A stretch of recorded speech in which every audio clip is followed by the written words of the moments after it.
Notes from the Bible. From the ancient, i.e., from ancient times.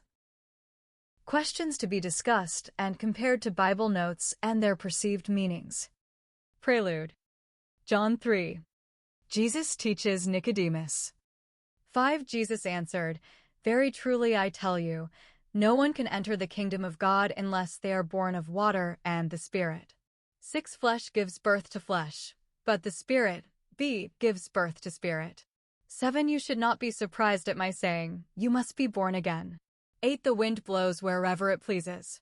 You hear its sound, but you cannot tell where it comes from or where it is going.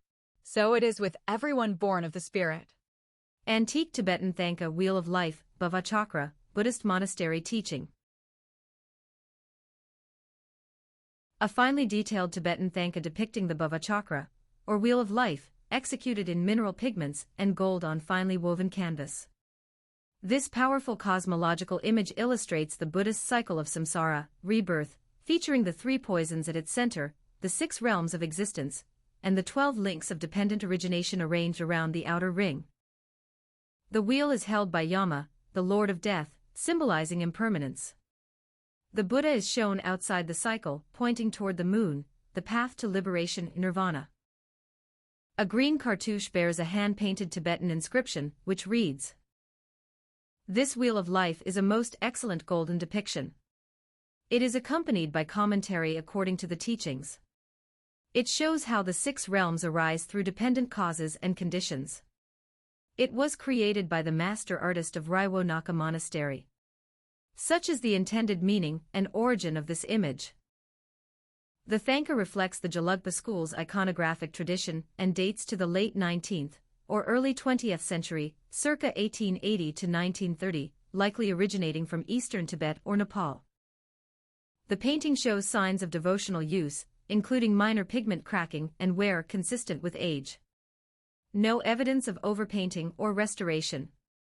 A rare example of sacred Buddhist art, both visually and spiritually compelling. Easter and the calculation of its date. X12:2, Israel adopted the form of calculating days that was prevalent in the ancient Near East, i.e., a lunisolar calendar. One notices this most readily by the fact that Shabbat, i.e., the Sabbath, begins every week at sundown on Friday. From the Christian perspective, one notices this by the claim that Christ rose from the dead on the 3rd day. He was crucified before sundown on Friday, day 1. He descended into hell between sundown Friday to sundown Saturday, day 2, and rose from the dead between sundown Saturday and sundown Sunday, day 3.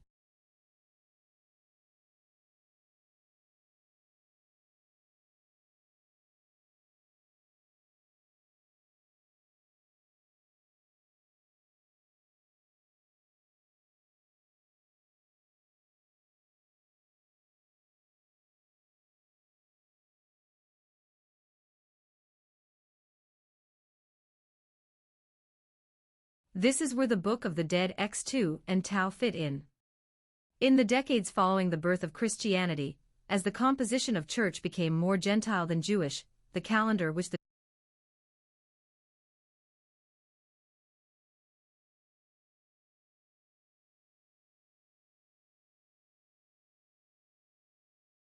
became more Gentile than Jewish.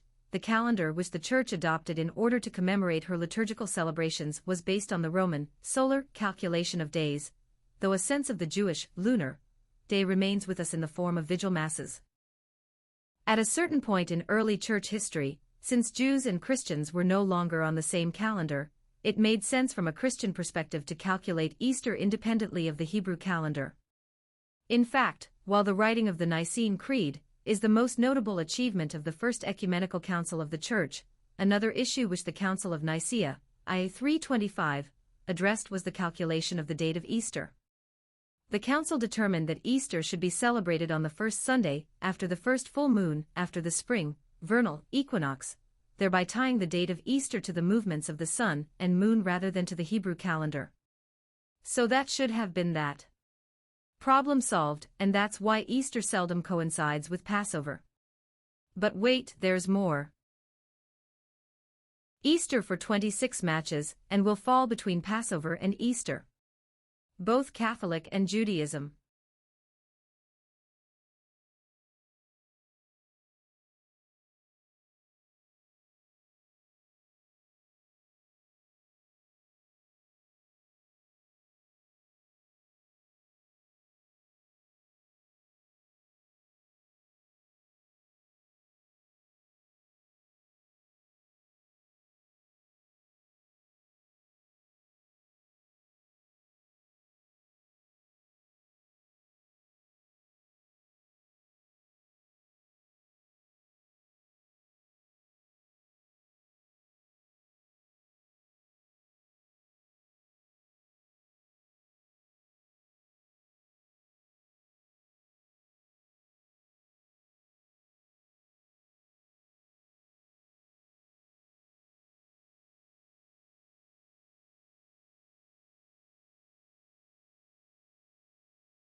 The missing part above is that of Constantine being purged. And the attempt to kill the whole family in the later years. Note Constantine's sign he was given, and artwork depictions. Again, the Tau is the Tau, in a sense it's a clue to it. Also given by the same two beings who took out the firstborns. April 1, 2026. The first full moon after the spring, vernal, equinox in 2026 will be on April 1, 2026. This full moon is known as the Paschal full moon, which is significant as it determines the date of Easter. April 5, 2026. April 5, 2026. 6:34. 1925. 12 hours 51 minutes. Length of daylight. Therianthropes. A therianthrope is a creature that can shapeshift into an animal, or is part human and part animal. Parietal lobe is located on or near the cerebrum. Location, sits behind the frontal lobe. Functions, processes sensory information, including touch, temperature, and pain. It also manages proprioception, our sense of body position and movement in space, which helps with balance and coordination. Serpent by having it suffer hatred and disrespect while on earth, but affording it a divine respect as a redeemer of humanity. And the rarely quoted lines of John 3 verses 14 to 16 undeniably bestow such an honor upon this symbolic being. John 3 verses 14 to 16 is a Bible verse that says, "Just as Moses lifted up the snake in the wilderness, so the Son of Man must be lifted up, that everyone who believes may have eternal life in him. For God so loved the world that he gave his one and only Son, that whoever believes in him shall not perish but have eternal life." This verse is often interpreted as a reference to Jesus' crucifixion, and the salvation that comes through faith in him. Christ even invoked the serpent to his apostles and sent them out into the world saying, "Behold, I am sending you like sheep in the midst of wolves, so be shrewd as serpents and simple as doves." Matthew 10 verse 16. Shrewd was used to refer to wisdom and cunning, while simple referred to gentleness and kindness. The serpent was an avenue for evolving complex thought and symbolic experimentation, and through the serpent's perpetual importance throughout the world into the modern era, the slithering anomaly has very well the immortality it has always been known to have. Serpents in Roman mythology. The Romans adopted many Greek traditions and integrated their own beliefs regarding snakes. Guardian deities. The Romans associated the Greek agathos daimon with their own guardian spirits, the genii locorum, which also protected homes and property, and were depicted as serpents. The protective nature of snakes is clearly seen in Pompeian art, where murals of snakes were found in household shrines or lararia. Fertility and health. In addition to their association with healing through Asclepius, some Romans believed snakes held magical powers related to fertility, a belief possibly influenced by Macedonian cults. Protection. In Roman art and jewelry, snakes symbolized protection and were believed to bring good fortune, particularly regarding health. Roman genii locorum. The Romans adopted this belief and associated it with their own guardian spirits, the genii, which protected both people and places. Genius loci, spirit of a place, the protective spirit, or divine essence of a specific location, which could include anything from a forest or river to a city or a building. Genius of the paterfamilias. In domestic religion, the genius was the individual divine spirit of the head of the household. Depiction as a snake, like the agathos daimon, the genius was often represented as a snake. Evidence in Pompeian art. The influence of these traditions is clearly visible in the Roman domestic shrines, or lararia, found throughout Pompeii. Guardian snakes, frescoes of sacred serpents, representing the genius and believed to ward off evil and bring good luck, were common in Pompeian lararia. House of the Vetii. A famous fresco in this house's lararium shows a snake moving toward an altar of offerings. It is flanked by two dancing laras, the family's protective gods, and a figure representing the genius. Fertility and prosperity. Snakes were associated with fertility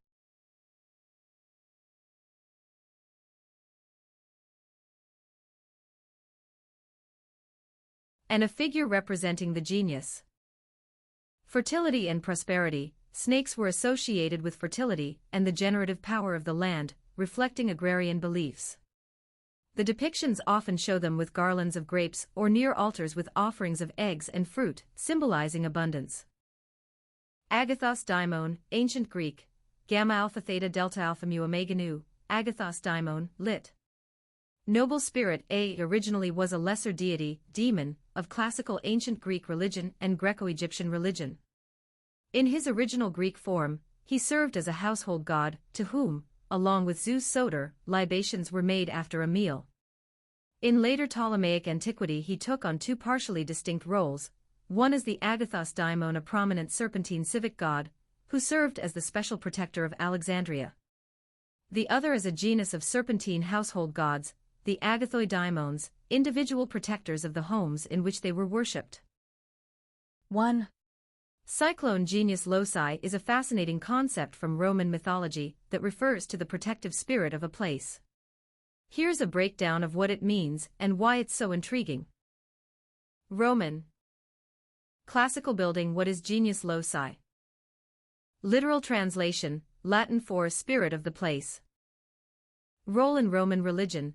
It was believed that every location, be it a home, garden, crossroads, or even an entire city, had its own guardian spirit. Depiction, often shown in art as a youthful figure holding a cornucopia, symbol of abundance, and a patera, libation bowl, or sometimes as a serpent, which symbolized protection and fertility. 1. Crystal ball. Cultural significance.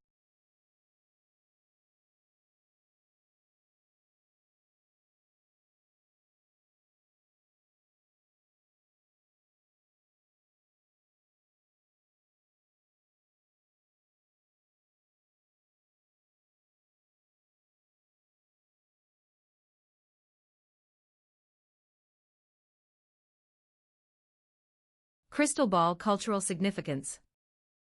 Household worship. Romans made offerings to the genius loci to ensure safety and prosperity in their homes. Public shrines. Many altars and shrines were dedicated to these spirits, especially at crossroads and city gates. Landscape design. The idea of honoring the spirit of the place influenced later garden and architectural design, most famously by poet Alexander Pope, who said designs should reflect the genius loci of the land. Globe showing Europe-Africa. Modern usage. Today, genius loci is often used to describe the unique atmosphere or character of a place, like the vibe you get walking through an ancient ruin or a quiet forest. Critical thinkers. In other words, you must be vigilant about the sources of information you use and analytically critical of the interpretations you give your experiences. Experience may be the best teacher. But you must not think of your experience as sacred in any way. In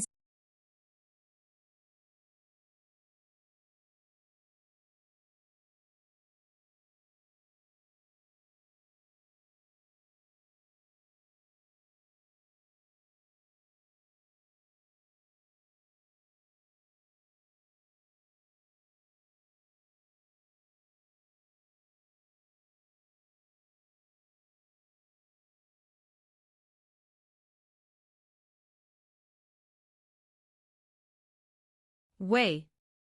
We're not special, but we are all special, if that makes any sense. Instead, consider it one important dimension of thought that, like all other dimensions, must be critically analyzed and assessed. Failure to do so can lead to bias and self-delusion. To reason well, you must scrutinize the process you are using in reasoning. What am I trying to figure out? What information do I need? Do I have that information? How can I check the information I have gathered for accuracy? 8 basic structures are present in all thinking. Whenever you think for a purpose within a point of view based on assumptions leading to implications and consequences. You use concepts.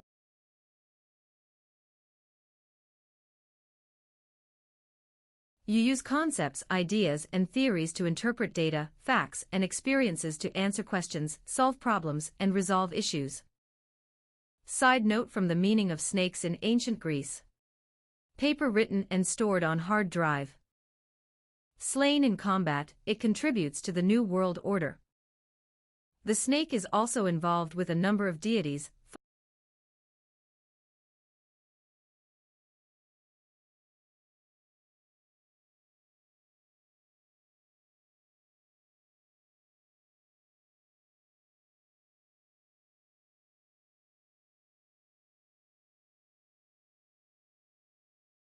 The snake is also involved with a number of deities, functioning variously as an attribute or a theophany, but to my mind, it does not in itself symbolize any one god.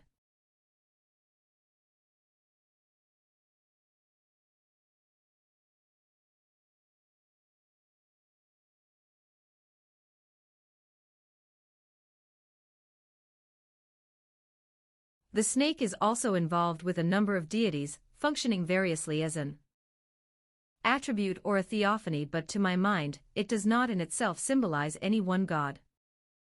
That is to say, particular divine spheres of influence were conveyed by means of figurative analogies in the shape of a snake, such as in the case of Athena or Asclepios. I have tried to highlight a function which looks to me ubiquitous in relation with the snake, that of a guardian animal broadly understood. An animal which becomes a facilitator upon interaction with able human or divine agents in moments of transition. Snakes in ancient Greece guard the sacred and its access points, whether trees in misty lands, oracles in the center of the earth, the Acropolis, streams of water, or the plant of immortality. The sacredness that it protects and to which it gives access is one of a chthonic type. All what the snake stands for and the source of its power revolves around primordial Gaia, the first which came to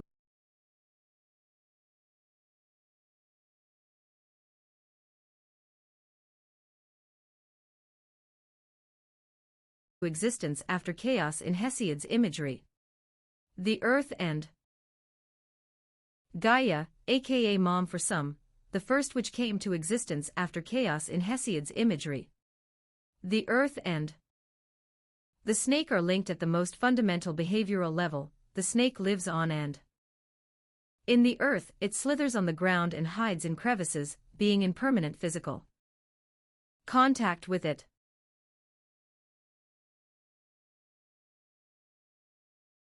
The first which came to existence after chaos in Hesiod's imagery. The earth and the snake are linked at the most fundamental behavioral level. The snake lives on and in the earth, it slithers on the ground and hides in crevices, being in permanent physical contact with it. It is no wonder that the series of symbolic associations at work for the earth were also transferred to the snake.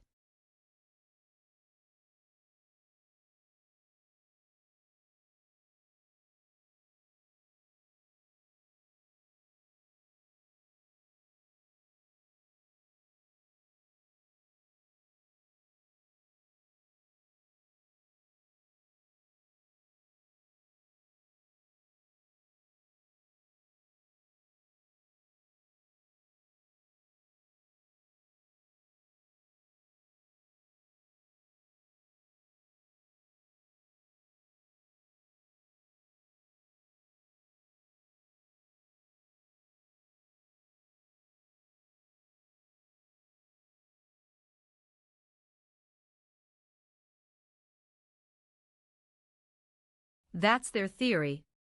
The truth is there is both higher and lower beings, and the one we're speaking on here isn't the animal, it is the higher realm version, the seraphim, aka throne guards. Irving Finkel, in his book The First Ghost at page 77, states some interesting resemblances between what they knew as ghosts and gods. That the flashes and flickers are whose gods, who are Bennu, the watcher of the night? Who constantly scratch like a wolf? Who constantly flash like lightning, who constantly flicker like a flame, constantly like the flag, he constantly shine like daylight, constantly shining like a star, word constantly obscured like a black spot, you are constantly overwhelming like a Lu demon, who constantly pick on your victims like an Alu demon. It goes on to state more through these 80+ lines, mainly referring to these as a form of exorcism. Nonetheless, the description and depiction are still seen more prevalently today. Demon Tablet 2 Section 2. The art piece you uploaded is a fresco from the House of the Vetii in Pompeii, one of the most famous and well-preserved examples of Roman domestic art. Here's a deeper look into its meaning and context, followed by some articles and resources you can explore. Numbers 21:4-9. New English Translation. Fiery serpents. For then they traveled from Mount Hor by the road to the Red Sea, to go around the land of Edom, but the people became impatient along the way. 5 And the people spoke against God and against Moses. Why have you brought us up from Egypt to die in the wilderness, for there is no bread or water, and we detest this worthless food. I thought this was due to Aaron consulting with Baal. To be looked into.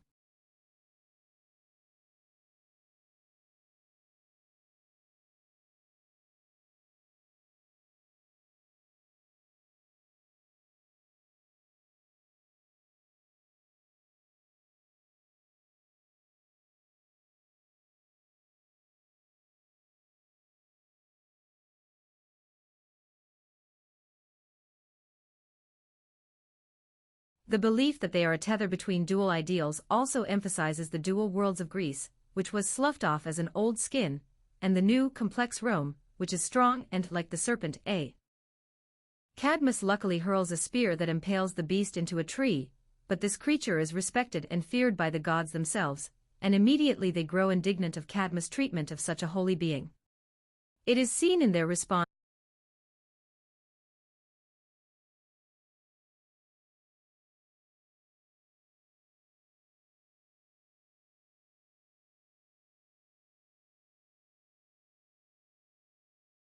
It is seen in their response that serpents command respect from the divine, and it is later seen that they rival gods in strength, as is seen in Apollo's battle with Python, 1.5760.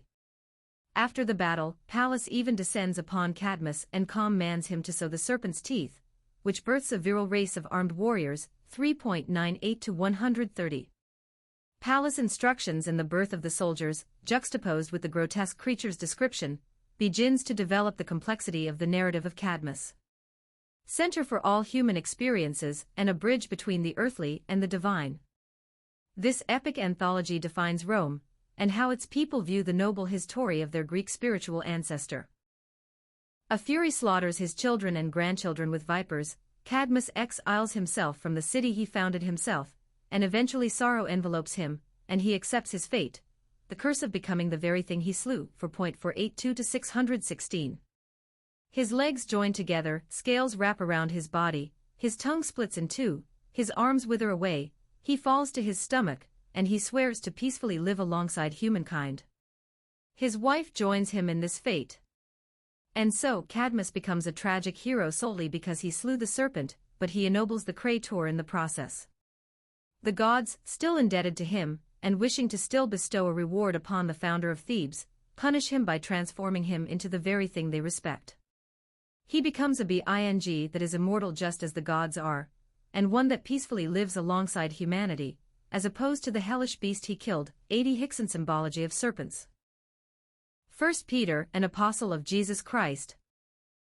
To God's elect, exiles scattered throughout the provinces of Pontus, Galatia, Cappadocia, Asia and Bithynia, to who have been chosen according to the foreknowledge of God the Father, through the sanctifying work of the Spirit, to be obedient to Jesus Christ and sprinkled with his blood. Grace and peace be yours.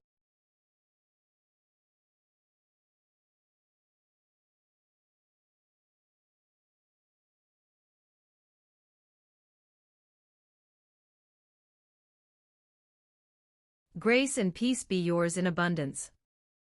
10. Concerning this salvation, the prophets, who spoke of the grace that was to come to you, searched intently, and with the greatest care. 11. Trying to find out the time and circumstances to which the Spirit of Christ in them was pointing when he predicted the sufferings of the Messiah and the glories that would follow. 12. It was revealed to them that they were not serving themselves but you, when they spoke of the things that have now been told you by those who have preached the gospel to you by the Holy Spirit sent from heaven. Even angels long to look into these things. Checking related Peter verse for tasks and cleaning process. Consider this verse as admission of the Elpt and the Elohim. 10. You are Israel's teacher, said Jesus, and do you not understand these things? 11. Very truly, I tell you, we speak of what we know, and we testify to what we have seen, but still, you people do not accept our testimony. 12. I have spoken to you of earthly things, and you do not believe. How then will you believe if I speak of heavenly things?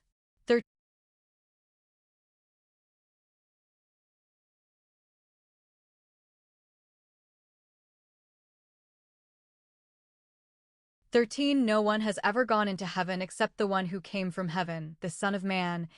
14. Just as Moses lifted up the snake in the wilderness, so the Son of Man must be lifted up. 15. That everyone who believes may have eternal life in him.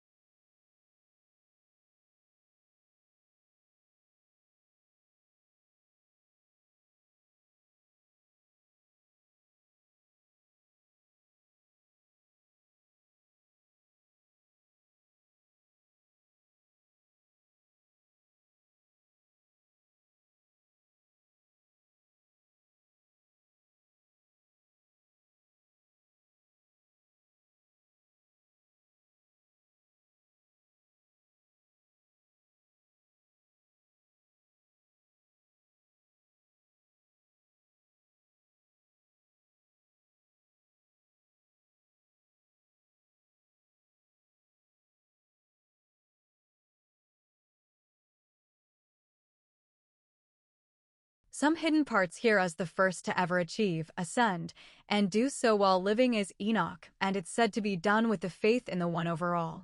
Still working on it. 1 Corinthians 10 verse 9. New International Version. We should not test Christ as some of them did, and were killed by snakes. That Hebrew word, MOFFJPVFM or seraph, 1429 and 30:6. The polal indicates an intensive of the root PVF, of that means to fly or flutter. Angels. The term angel, which is derived from the Greek word angelos, is the equivalent of the Hebrew word malach, meaning messenger. A seraph in Jewish, Christian, and Islamic literature is a celestial being described as having either 2 or 3 pairs of wings, or being flying serpents or dragons and serving as a guardian of God's throne. Often referred to as the burning ones, seraphim appears in the Old Testament, specifically in the temple vision of the prophet Isaiah. In this vision, they are depicted as 6-winged creatures praising God in a chant known in the Greek Orthodox Church as the Trisagion, meaning thrice holy.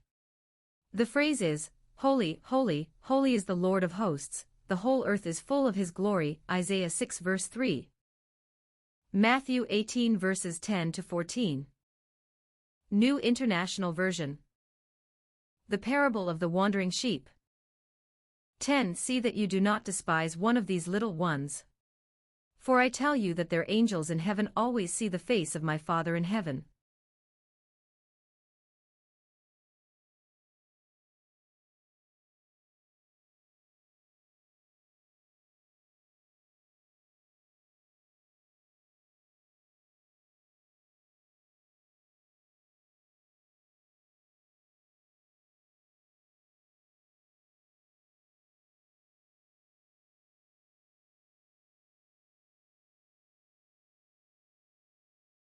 What do you think?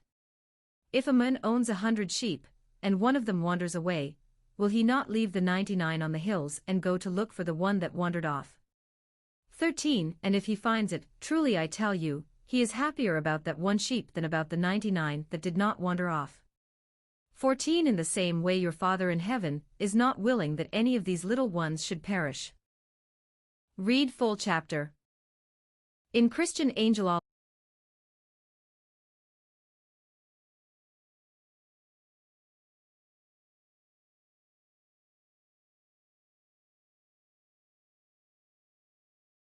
way your Father in heaven is not willing that any of these little ones should perish.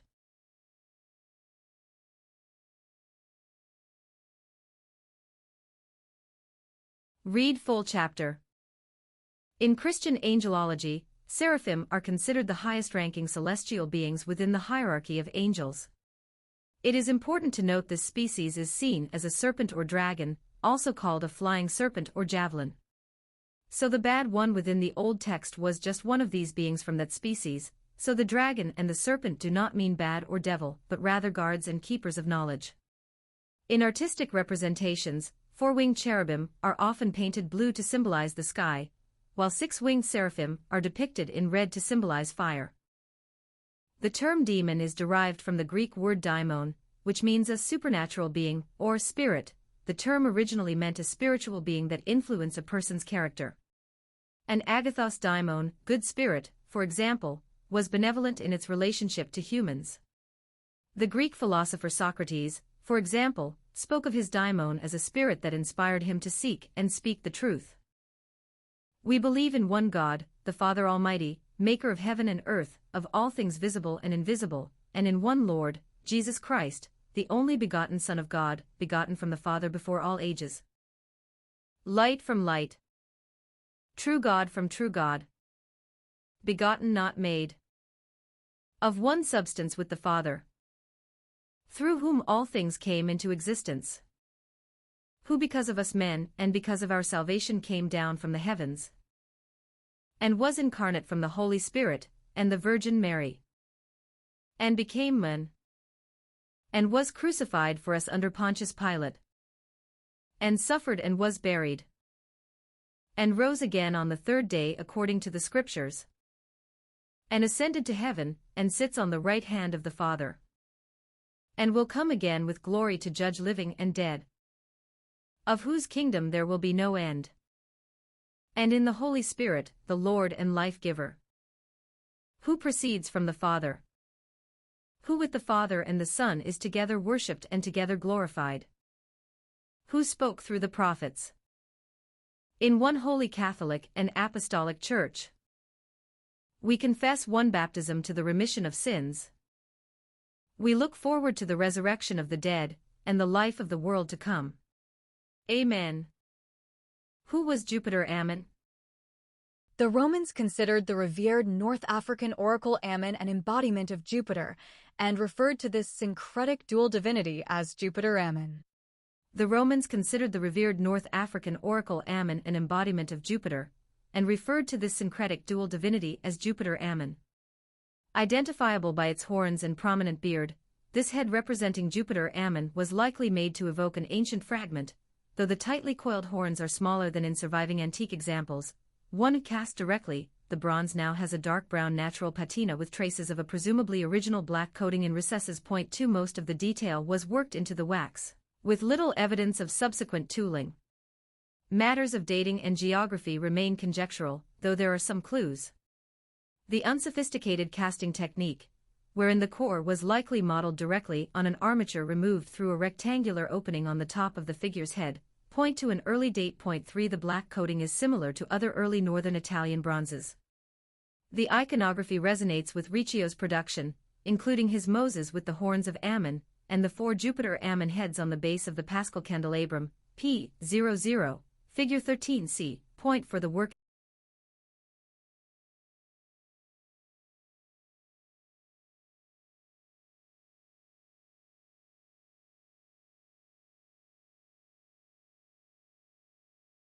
Including his Moses with the horns of Ammon, and the 4 Jupiter Ammon heads on the base of the Paschal candelabrum, p.00, figure 13c, point for the work entered the Met in 1924 as part of the first large group of bronzes given by Ogden Mills, who had purchased it from the influential Cubist art historian, collector, and dealer Leonce Alexander Rosenberg. 5 For Rosenberg and his cubist circle, the idiosyncratic deity with spiraling horns held special appeal. In his memoir, the painter Amédée Ozenfant designates August 26, 1931, the day of spirals, and records Rosenberg's fascination with the shape. 6 Ozenfant continues, I feel inclined to sing the praises of the spiral. Ammonites and horns of Jupiter Ammon, curls of women's and of children's hair. 7 JF footnotes, for key to shortened references see bibliography in Allen, Italian Renaissance and Baroque bronzes in the Metropolitan Museum of Art. New York, the Metropolitan Museum of Art 2022. 7 Unto you therefore which believe he is precious, but unto them which be disobedient, the stone which the builders disallowed, the same is made the head of the corner. Peter. 2.7. Big Think questions. Intro and my experiences.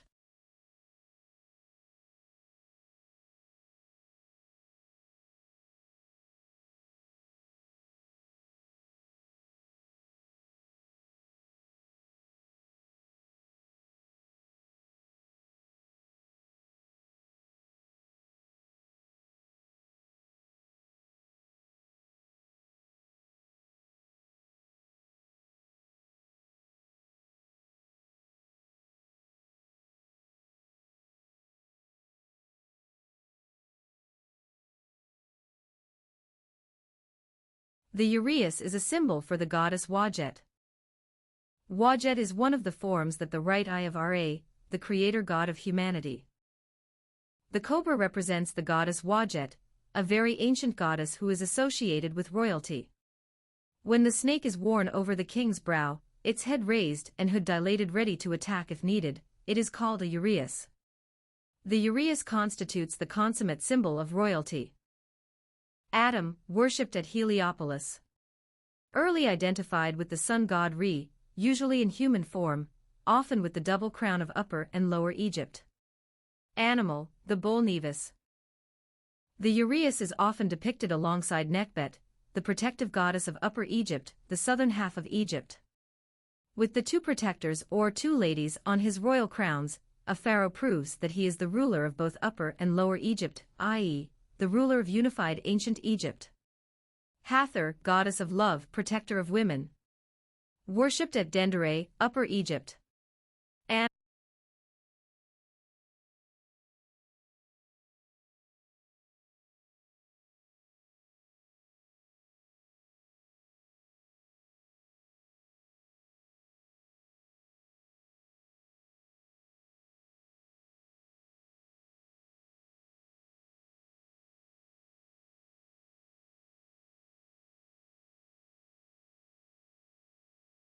the all-seeing eyes, the Eye of Horus and the Eye of Ra were entities of pure divine power that held great value and deep.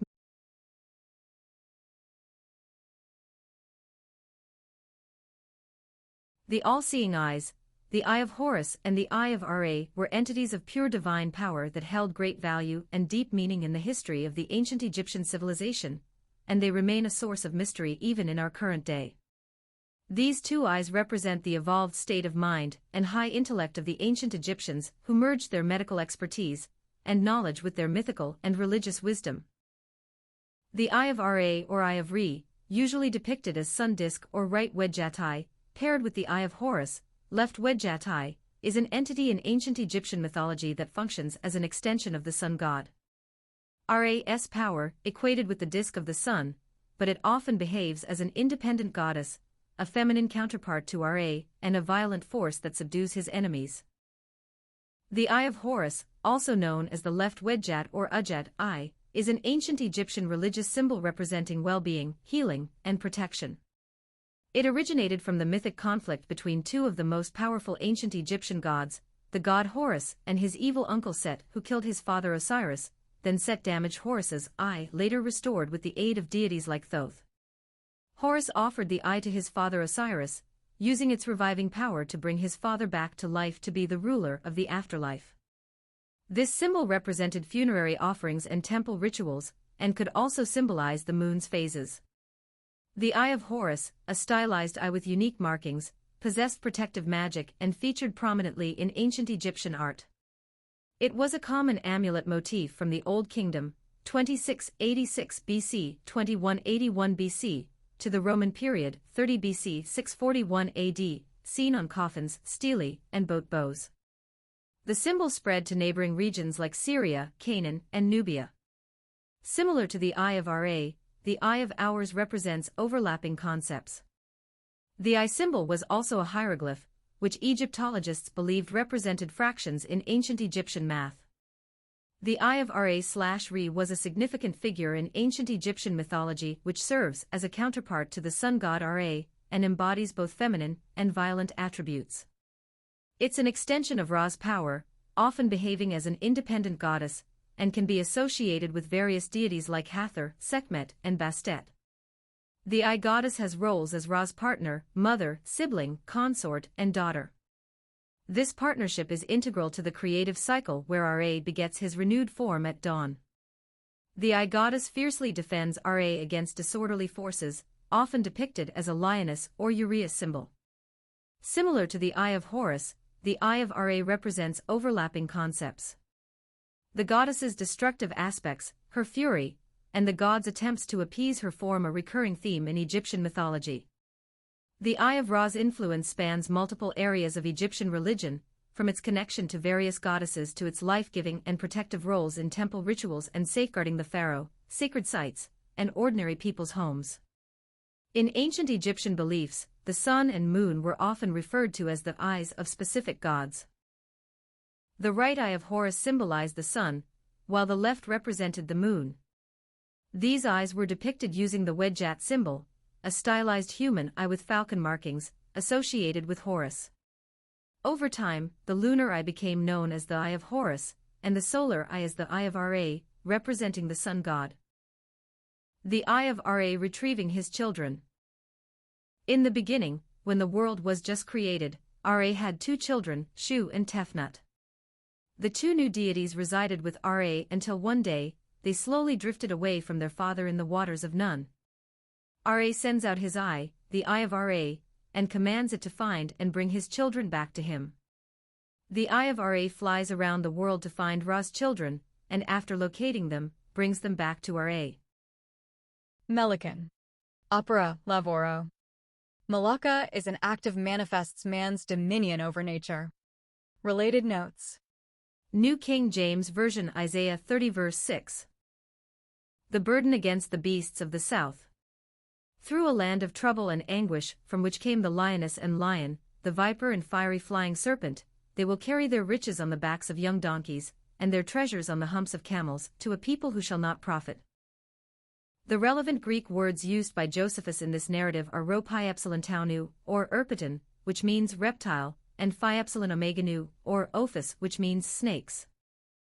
The same general Greek word was employed by Herodotus and Jesus Christ in John 3.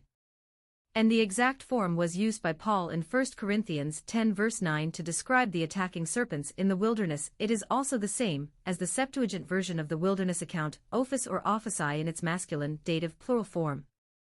Since this is the common Greek word for snakes, perhaps there was no unique Greek word for pterosaur like the Hebrew seraph. Instead, the Greek authors fell back on the phrase flying serpent as the way to distinguish the winged reptilian creature, just like the KJV translators did in English. Pliny echoes the words of Josephus. The Egyptians also invoked their ibis against the incursions of serpents, and the people of Elis, their god Maiagro, when the vast multitudes of flies are bringing pestilence among them. Pliny as translated by Bostock and Riley, 1855 p. 933. The Assyrian monarch Esarhaddon recounts how he marched south into the desert, where serpents and scorpions cover the plain like ants. Luckenbill, 1989, page 556, and he recorded seeing yellow serpents that could fly as he marched to fight against Taraka, king of Egypt and Nubia. Borger, 1956, p. 90. The ancient authors Aristotle, Philai, Aelianus, Ammianus, Mela, Solinus, anonymous 4th century Coptic monks, the 13th century Armenian historian Matthew of Edessa, Solinus, Cicero, Aristotle, and Philai all reference flying serpents. Gertson, 1998. The Jewish Encyclopedia states, the seraphim are frequently mentioned in the Book of Enoch, XX. 7, LXI. 10:71. 7, where they are designated as delta rho kappa omicron nu epsilon, serpents, and are always mentioned, in conjunction with the cherubim, as the heavenly creatures standing nearest to God. Some authorities hold that the seraphim had their origin in the Egyptian seraph, a composite, winged creature, Hirsch and Benzinger, 2002, p. 201. Since the Israelites had lived with Egyptians for so many years, it is not surprising that they would have adopted their word. Indeed, many compelling depictions of the pterosaur, including seal artifacts and King Tut's throne, were found in Egypt. Ancient pterosaur depictions.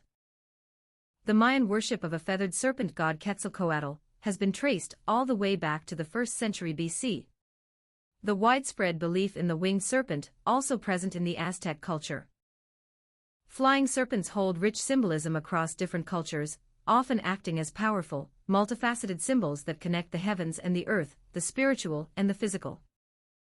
Creation and wisdom. In Mesoamerican cultures, deities like Quetzalcoatl and Kukulkan are flying serpents embodying knowledge, creation, and the cycles of life. They connect humans to divine wisdom and cosmic order. Power and prosperity. Chinese dragons, often depicted as flying serpents, represent imperial strength, good fortune, and harmony with the natural world. They are revered as celestial beings that bring rain and fertility. Protection and chaos. Egyptian and African myths often depict serpents as protectors of the divine or sacred.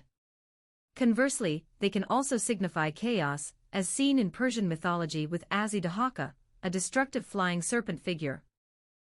Transformation and connection. Native American and Aboriginal Australian myths, with figures like Avanu or the rainbow serpent, highlight flying serpents as symbols of transformation, spiritual journeys, and the balance between creation and destruction.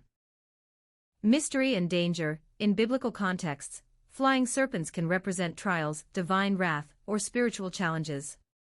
They are mysterious and often evoke awe or fear. Ultimately, flying serpents often symbolize duality. They bridge opposing realms such as earth and sky, chaos and order, mortality and divinity. They remind us of the complex and interconnected forces that govern existence. Which of these interpretations speaks to you most? Warrior spirit. Samuel Day, lyrics. Ouroboros in Egyptian mythology was one of the symbols of the sun, as it represented the journeys of Aten, the solar disk in Egyptian mythology. In addition to that, Ouroboros represented rebirth, recreation of life and perpetuity. In the Book of the Dead, the image of the serpent eating itself or the serpent eating its tail is closely associated with Adam, the first god to be born from the chaotic waters of the Nun, the primordial water from which all creation began in the first place, who was born from these waters in the form of a serpent that was renewed every morning. The Egyptians passed on the symbol of the Ouroboros to the Phoenicians, who eventually passed it on to Greek culture. The name Ouroboros was given to the symbol by the Greeks. Also known as the symbol of infinity, the Ouroboros is a symbol very commonly used all over the world, including Nordic mythology, where it is known as Jormungandr. In history and mythology, what does it mean when you see a being with a flying serpent? Yesterday. In history and mythology, a flying serpent often symbolizes power, divinity, or a connection between the earthly and celestial realms. Many cultures have stories or depictions of such beings, each with unique interpretations. Aztec mythology, Quetzalcoatl, the feathered serpent, is one of the most well-known deities. Representing wisdom, knowledge, creation, and the boundary between heaven and earth, Quetzalcoatl embodies duality and balance. Chinese mythology, dragons in Chinese tradition are sometimes depicted as serpent-like creatures with the ability to fly. They are symbols of strength, prosperity, and good fortune, often. Norse mythology, while not a direct example of a flying serpent, Jormungandr, the world serpent, is a central figure. It's said to encircle the world and play a role in the apocalyptic events of Ragnarok, symbolizing chaos and the cyclical nature of life. Biblical references. The fiery flying serpent, mentioned in the Bible, Isaiah 14 verse 29. Hindu mythology, Garuda, a divine bird-like creature that sometimes has serpent-like attributes, is the mount of Vishnu. Garuda is a symbol of power and a protector against evil. The motif of flying serpents is often rich with cultural significance, blending themes of transformation, spiritual. Today, what other cultures feature flying? Flying serpents appear in the mythologies and folklore of many cultures around the world, each adding its own unique flair and meaning. Mesoamerican cultures, beyond the Aztec Quetzalcoatl, the Maya had Kukulkan, also a feathered serpent deity associated with creation and the heavens. Temples like El Castillo at Chichen Itza are dedicated to Kukulkan. Egyptian mythology, the serpent Mehen is depicted as coiling around the sun god Ra's solar bark, protecting him as he journeys through the underworld. Some depictions of Mehen involve cosmic or otherworldly flight. Greek mythology, the chimera, while not a traditional flying serpent, has serpent-like elements in its tail. Greek mythology often features hybrid creatures symbolizing chaos or divine power. Native American myths, some tribes, like the Pueblos, tell of a Vanu, a horned serpent associated with rain and water. While not always depicted as flying, its divine and transformative attributes echo similar themes. Indigenous Australian stories, the rainbow serpent, found in Aboriginal mythology, is a powerful creation spirit. Although typically linked to rivers and rain, some traditions describe its celestial and transformative aspects. African folklore, in some African myths, serpent-like dragons or creatures act as guardians of wisdom and sacred spaces, occasionally with the ability to traverse skies or realms. Persian mythology, the creature Azzy-Dahaka, though typically grounded, these myths often represent natural forces, spiritual pathways, or divine beings. Flying serpents universally captivate the imagination as symbols of transformation and connectivity between worlds. Do any of these resonate with you? Or are you exploring a specific motif? Lakshmana, Sanskrit, lit. The one endowed with auspicious signs, IAST, Lakma, also known as Laxmana, Lakun, Saumitra, and Ramanuj, is the younger brother of Rama in the Hindu epic Ramayana. He is considered as an incarnation of Shisha, the lord of serpents. 2. Lakshmana was married to Urmila, and is known for his loyalty and dedication towards Rama. 3-4. Pages in category Snake Gods. The following 49 pages are in this category, out of 49 total. Camouflage over the eyes has historically been used for practical and strategic reasons. In military contexts, soldiers often applied dark paint or patterns around their eyes to reduce glare and blend into their surroundings, making them less visible to enemies. This technique was especially useful in environments where shadows and natural patterns could help conceal their presence. Beyond the battlefield, camouflage has also been used in cultural and artistic expressions. For example, performers or hunters might use face paint, including around the eyes, to mimic natural patterns or create a sense of mystery and intimidation. It's fascinating how humans have adapted techniques from nature, like the way animals use patterns to hide from predators or prey. If someone were to apply camouflage around their eyes while pacing, it might suggest deliberate behavior with intent or preparation. Pacing often indicates a state of focus, contemplation, or agitation, so combining this with putting on camouflage could imply they are mentally preparing for something, perhaps strategizing, rehearsing, or anticipating an event where blending in or concealment might be important. This could be practical in contexts like hunting, military training, or even performance art, but it might also serve as a symbolic or psychological act representing readiness or a shift in mindset. What scenario are you imagining this in? It sounds intriguing. Dark or black hair has held symbolic meanings in different cultures, contexts, and artistic representations throughout history. Mystery and depth. Black hair is often associated with mystery, intrigue, and depth due to its rich, dark tone. It can evoke an air of allure or enigma in literature and art. Cultural identity. In many cultures, dark or black hair is a defining physical trait, symbolizing heritage, lineage, and connection to cultural roots. For example, in East Asian, indigenous, and African cultures, black hair has often been celebrated as a marker of identity. Youth and vitality. In some traditions, dark hair has been viewed as a symbol of youth and strength, contrasting with gray, power, simplicity. The meaning behind dark hair can vary widely. The symbolism of dark. Seeing a goddess and a flying serpent can have various symbolic meanings depending on the cultural and mythological context. Here are some possible interpretations. Symbolism of the goddess. Divine feminine. Goddesses often represent the divine feminine, embodying qualities such as nurturing, wisdom, and creation. Encountering a goddess might symbolize a connection to these aspects of yourself or the universe. Protection and guidance. Many goddesses are seen as protectors and guides. Their presence could signify that you are being watched over or guided through a challenging time.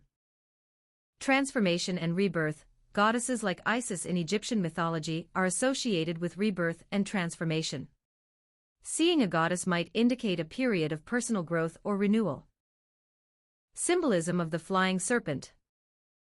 Power and wisdom. Serpents are often symbols of power and wisdom.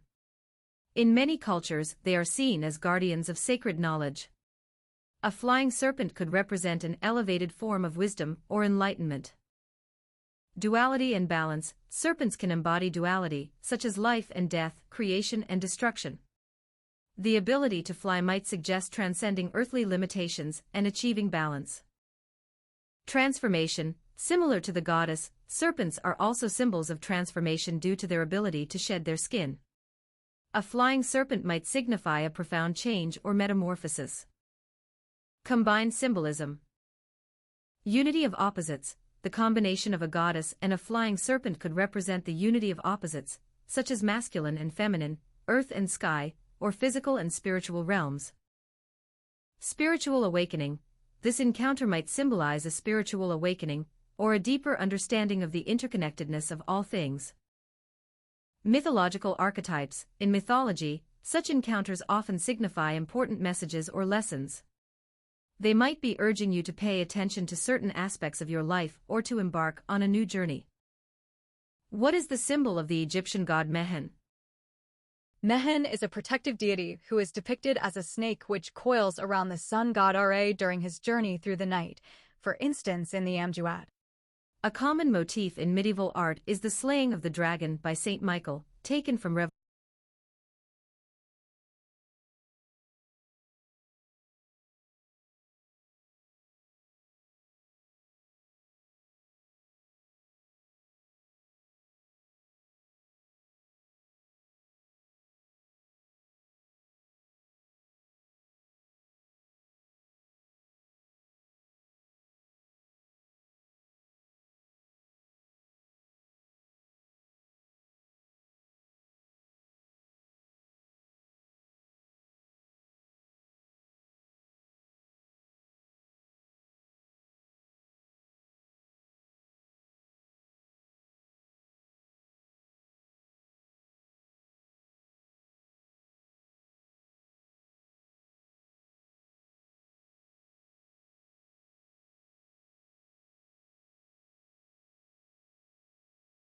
Revelation 12 verses 7 to 9.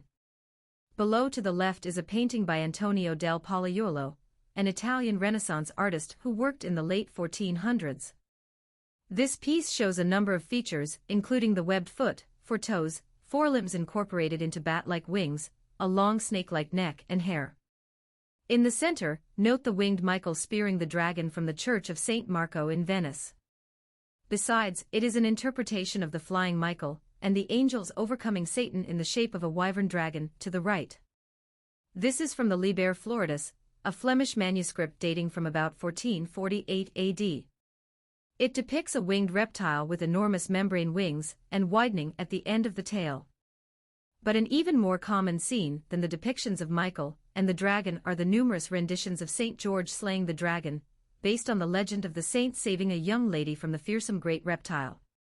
In work by Paolo Uccello from the 15th century, bottom left, you can see 4 claws on the feet, claws on the wings, and a stylized headrest. Below in the center is another rendition of the legend by Rogier van der Weyden. This painting dates about 1435 and clearly shows 4 claws on the feet, shiny scales all over the body, a reptilian ear, and a beak full of teeth.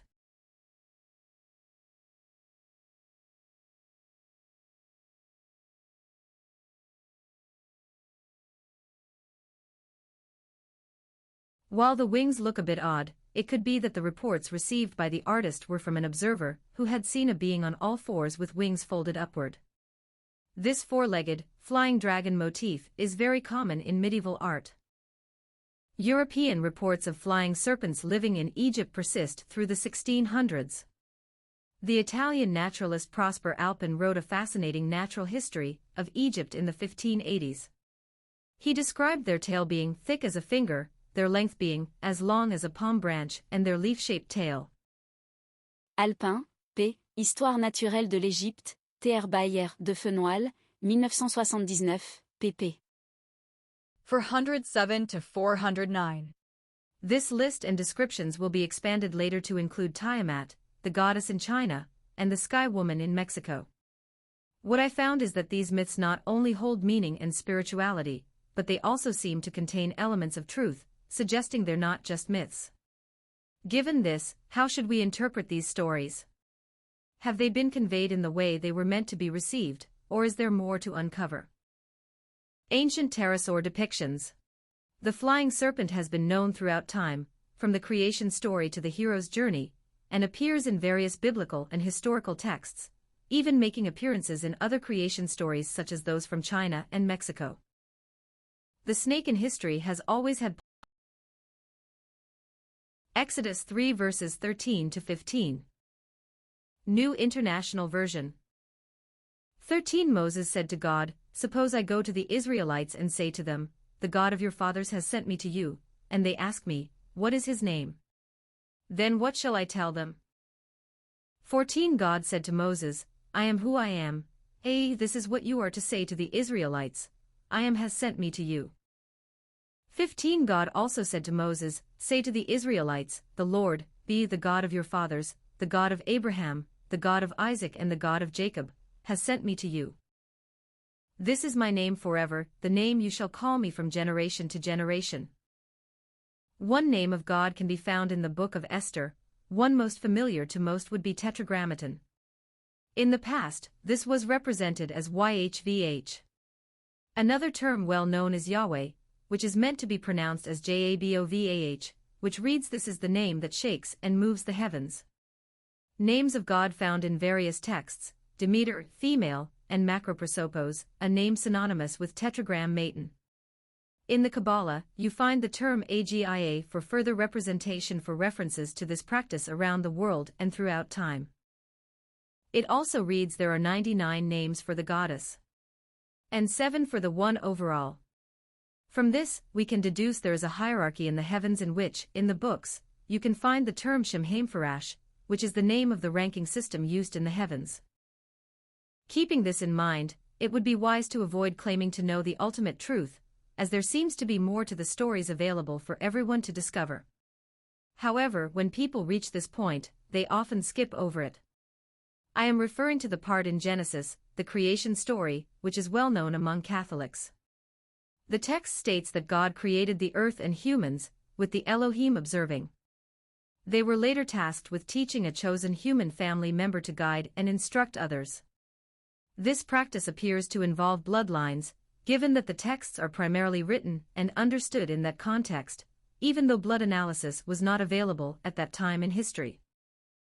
Another notable name associated with God is the letter P, which is what Constantine saw in the sky, and if you track the history further you will find he also saw a woman along with a flying serpent or dragon. They made this design for him the next morning. It was ordered that each baseline march with this sign, and so each soldier painted the sign along with a cross, and marched into battle, a battle in which they won by drowning the enemy in the river. The letter P is Phode, and is translated to the Redeemer, and is why most people believe this to be the Greek version of the name of Christ. I have come across both seeming to both hold some factoid, but that's the point of these notes here, to re-look, rethink, re-angle, and look around for what's missing.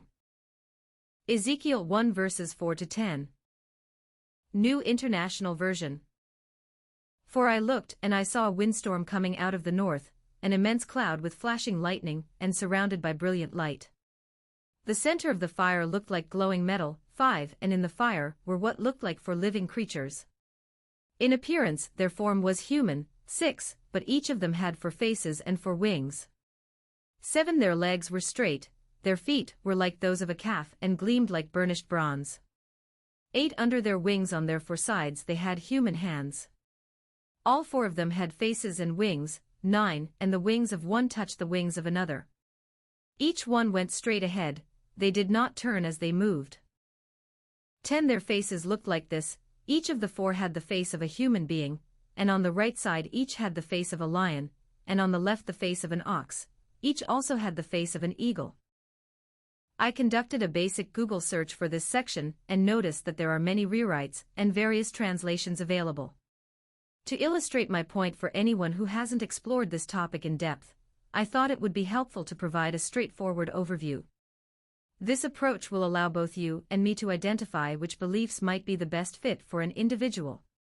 From there we can find the commonalities and aim to find the real meaning within some of these encounters. Hebrews 11.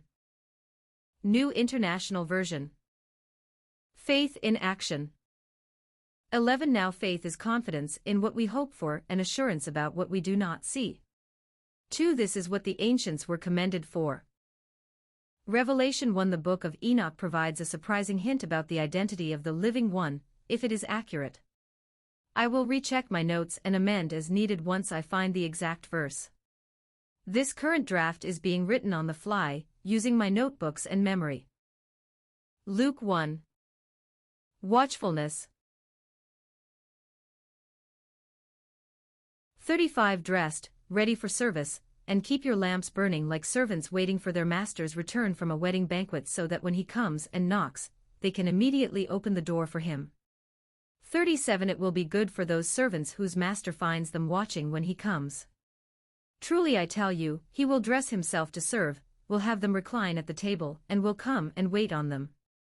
38 It will be good for those servants whose master finds them ready, even if he comes in the middle of the night, or toward daybreak. 39 But understand this, if the owner of the house had known at what hour the thief was coming, he would not have let his house be broken into. 40 You also must be ready, because the Son of Man will come at an hour when you do not expect him. Acts 2 verse 17. King James Version. 17 And it shall come to pass in the last days, saith God, I will pour out of my Spirit upon all flesh, and your sons and your daughters shall prophesy, and your young men shall see visions, and your old men shall dream dreams. 19 And I will shew wonders in heaven above, and signs in the earth beneath, blood and fire, and vapor of smoke. 1 Peter 2 verses 4-5. New International Version. The living stone and a chosen people. For as you come to him, the living stone, rejected by humans but chosen by God and precious to him, 5 You also, like living stones, are being built into a spiritual house, to be a holy priesthood, offering spiritual sacrifices acceptable to God through Jesus Christ. Genesis 32 verses 22-32. New International Version. Jacob wrestles with God.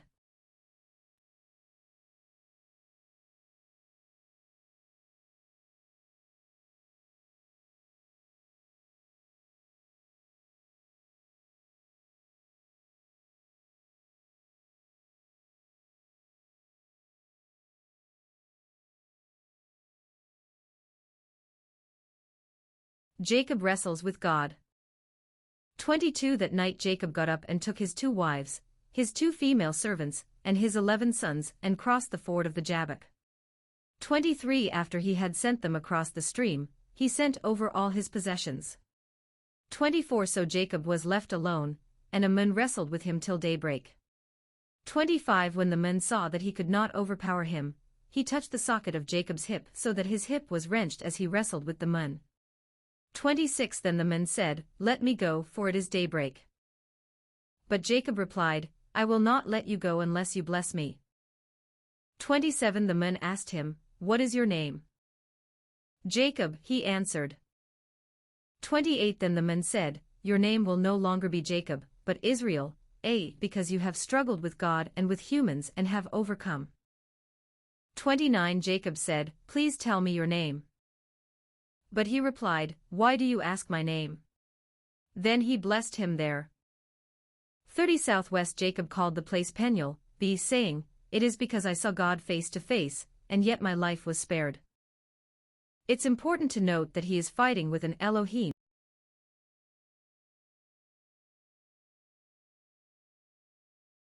It's important to note that he is fighting with an Elohim, and not directly with God.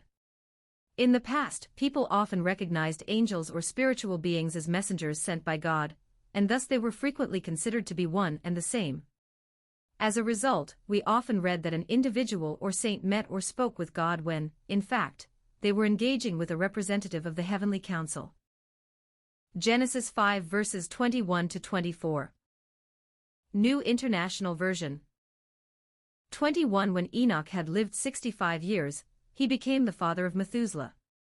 22 After he became the father of Methuselah, Enoch walked faithfully with God 300 years, and had other sons and daughters. 23 Altogether, Enoch lived a total of 365 years. 24 Enoch walked faithfully with God, then he was no more, because God took him away. Hebrews 11 verse 5 is the key passage for understanding more about Enoch's departure from the earth. In this great chapter on faith, Enoch is held up as a role model of faith along with two other antediluvian figures, Abel and Noah. The verse specifically says that because of Enoch's faith, he was translated that he should not see death, Hebrews 11 verse 5. Note the number 365, you may find it referred to in some contexts as the true number of angels, explained as one for each day of the year. However, this raises questions about its validity, as days and time matter only to those trapped in their orbit. Additionally, how would this account for the time shifts and calendars of the past?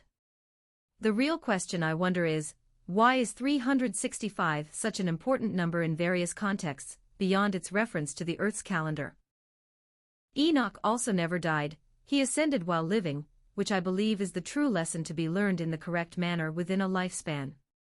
Is this an accurate assumption? If so, how and why? Matthew 2 verses 1 to 12. New International Version. The Magi visit the Messiah. We find examples of the three Magi whom followed an orb or star as it read, and tracked the location and time matching it with a prediction of a leader to come, Jesus, whom Mario Biglino states in his book The Naked Bible could have the nephew of John the Baptist, who later baptized Jesus when he returned from Egypt. Further times they are mentioned by classification in the Bible are Exodus 37 verse 7. King James Version. 7 And he made 2 cherubims of gold, beaten out of one piece made he them, on the 2 ends of the mercy seat. Genesis 3 verse 24. New International Version. 24 After he drove the men out, he placed on the east side, of the Garden of Eden cherubim, and a flaming sword flashing back and forth to guard the way to the tree of life. 1 Kings 6 verse 23. New International Version. 23 For the inner sanctuary he made a pair of cherubim out of olive wood, each 10 cubits high. Psalm 82 verse 6. New International Version. God presides in the great assembly, he renders judgment among the gods. 6 I said, you are gods, you are all sons of the Most High. But you will die like mere mortals, you will fall like every other ruler. Genesis 1-2. New International Version. The beginning. 1 In the beginning God created the heavens and the earth. 2 Now the earth was formless and empty, darkness was over the surface of the deep, and the Spirit of God was hovering over the waters. 3 And God said, Let there be light, and there was light. For God saw that the light was good, and he separated the light from the darkness. 5 God called the light day, and the darkness he called night. And there was evening, and there was morning, the first day. Numbers 31. New International Version. Vengeance on the Midianites. 31 The Lord said to Moses, 2 Take vengeance on the Midianites for the Israelites. After that, you will be gathered to your people. 3 So Moses said to the people, Arm some of your men to go to war against the Midianites, so that they may carry out the Lord's vengeance on them. For send into battle 1,000 men from each of the tribes of Israel. I find this odd, being their tribes are related, so why the ordered attack? Ezekiel 20 verses 25 to 26. New International Version. 25 So I gave them other statutes that were not good, and laws through which they could not live.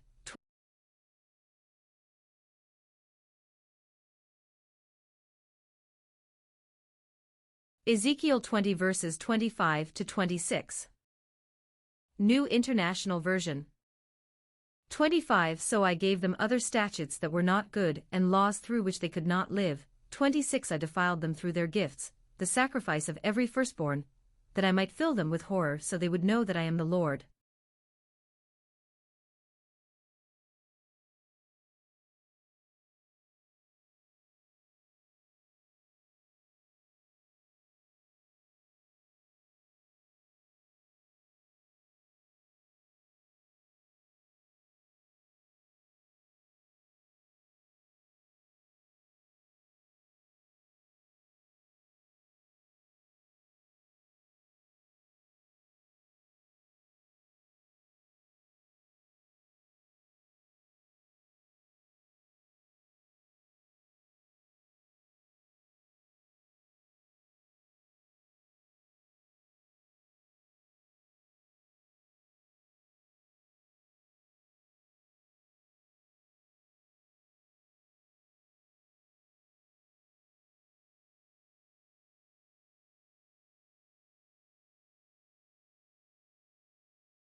Ezekiel 10 to 11.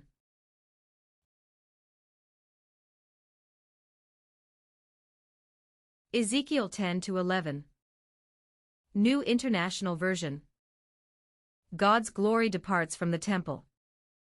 10 I looked, and I saw the likeness of a throne of lapis lazuli above the vault that was over the heads of the cherubim. 2 The Lord said to the men clothed in linen, Go in among the wheels beneath the cherubim. Fill your hands with burning coals from among the cherubim, and scatter them over the city. And as I watched, he went in. 3 Now the cherubim were standing on the south side of the temple when the men went in, and a cloud filled the inner court. For then the glory of the Lord rose from above the cherubim, and moved to the threshold of the temple. The cloud filled the temple, and the court was full of the radiance of the glory of the Lord. 5 The sound of the wings of the cherubim could be heard as far away as the outer court, like the voice of God Almighty, when he speaks. 6 When the Lord commanded the men in linen, Take fire from among the wheels, from among the cherubim, the men went in and stood beside a wheel. 7 Then one of the cherubim reached out his hand to the fire that was among them. He took up some of it and put it into the hands of the men in linen, who took it and went out. 8 Under the wings of the cherubim could be seen what looked like human hands. 9 I looked, and I saw beside the cherubim 4 wheels, one beside each of the cherubim. Judges 6. King James verse 10 And I said unto you, I am the Lord your God, fear not the gods of the Amorites, in whose land ye dwell, but ye have not obeyed my voice. 11 And there came an angel of the Lord, and sat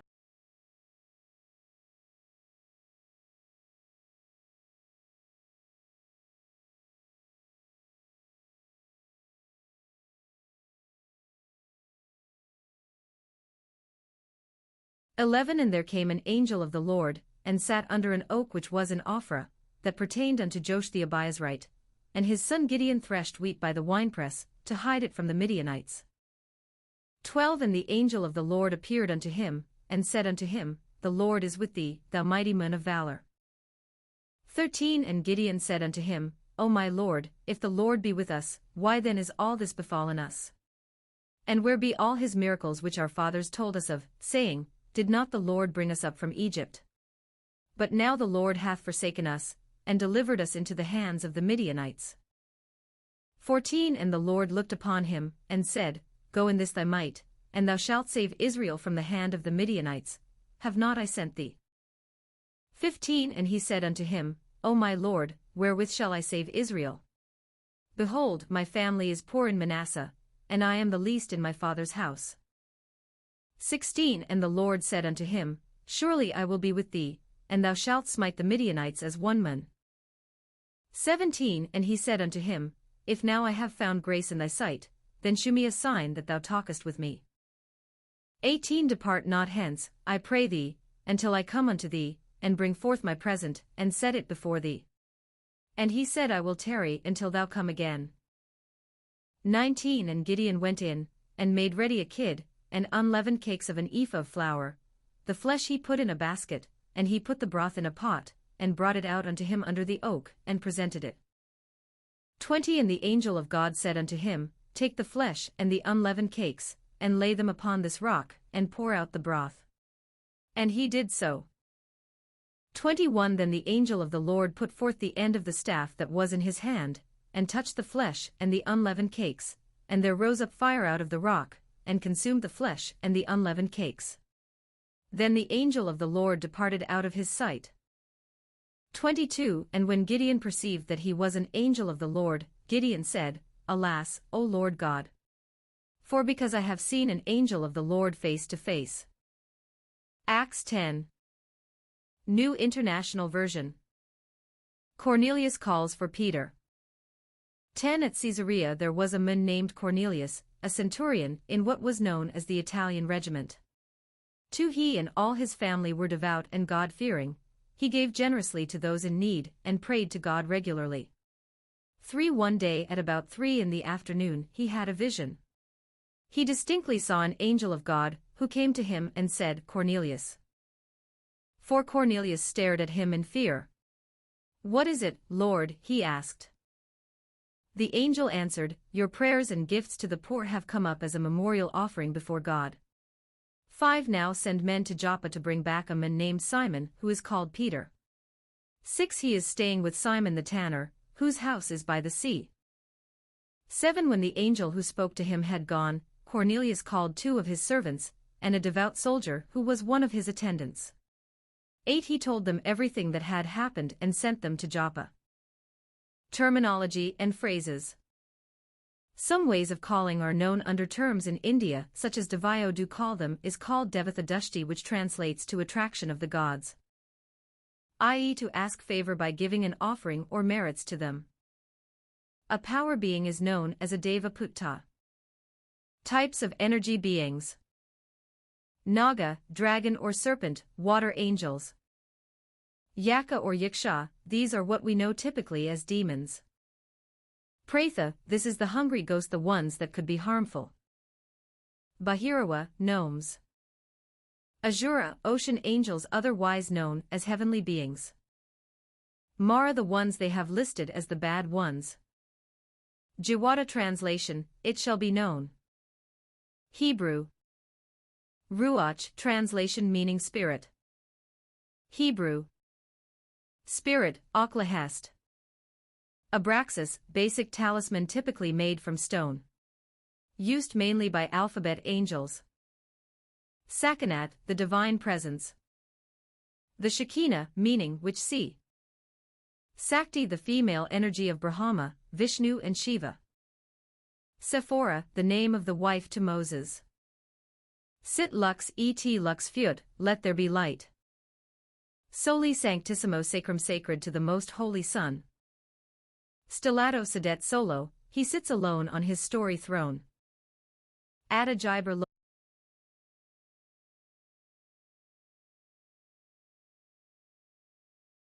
Starry throne. Adagiber lolam Adonai, thou art mighty forever, O Lord. Ensof, the phrase means intellectual light. Galzu, hybrid, sometimes visits and visions, normally to cause change or order commands. Rabboni translates to master. Kavod, glory, is a powerful object and is used as a weapon sometimes. Theoi, gods.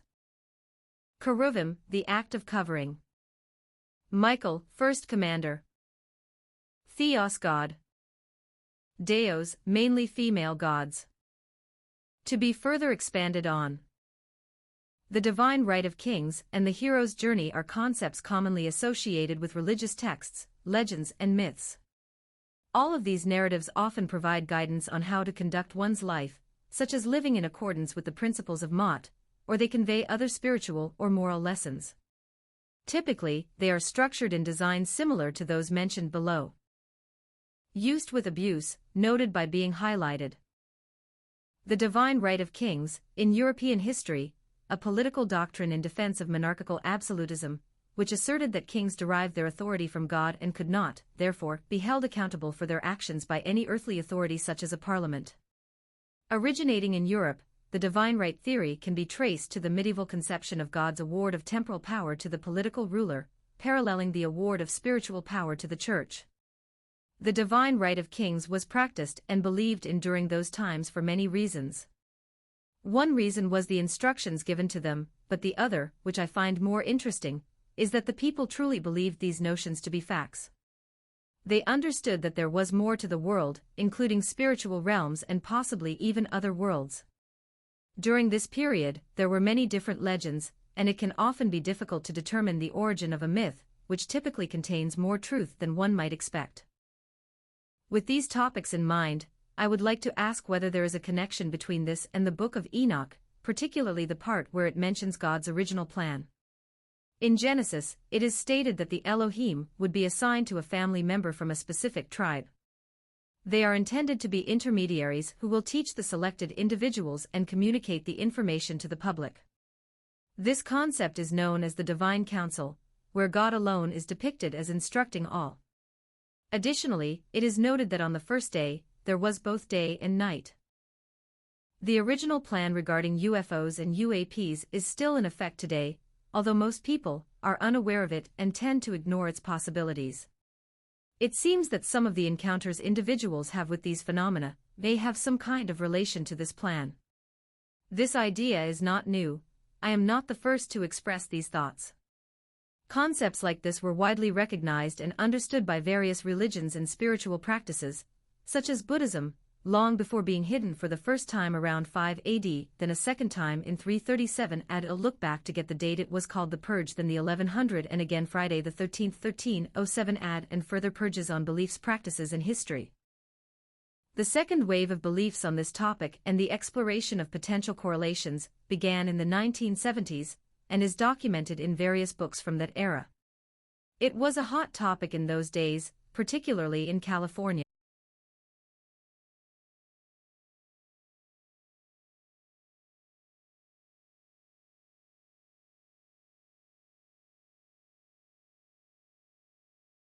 The second wave of beliefs on the UAP topic and the exploration of potential correlations began in the 1970s, and is documented in various books from that era. It was a hot topic in those days, particularly in California. To be continued and expanded upon. I already have a lot more content prepared, but I will be organizing and re-evaluating my positions. There is a lot going on in the world right now, and it seems like much of it is the same old tactic of distraction and division. I'm fine with that, but it should be known that I am by no means an expert on any topic. I am simply exploring and comparing where I stand in relation to my own thoughts, feelings, and perceptions of these matters while trying to exclude the outside noise. Some say that reading and researching others' experiences may affect your own impressions, and that is true to an extent. However, without comparison and reflection, how can we see the way forward? And if we could, would it only be linear, causing us to miss the point? Is it all a connection with consciousness, or is there something more? In the end, we all have a choice: adapt and overcome, or fall in and fall back. 1 Corinthians 2. God's wisdom revealed by the Spirit. 6. We do, however, speak a message of wisdom among the mature, but not the wisdom of this age or of the rulers of this age, who are coming to nothing. 7. No, we declare God's wisdom, a mystery that has been hidden, and that God destined for our glory before time began. 8. None of the rulers of this age understood it, for if they had, they would not have crucified the Lord of glory.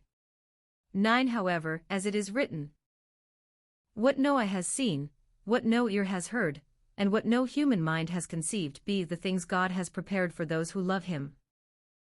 10. These are the things God has revealed to us by His Spirit.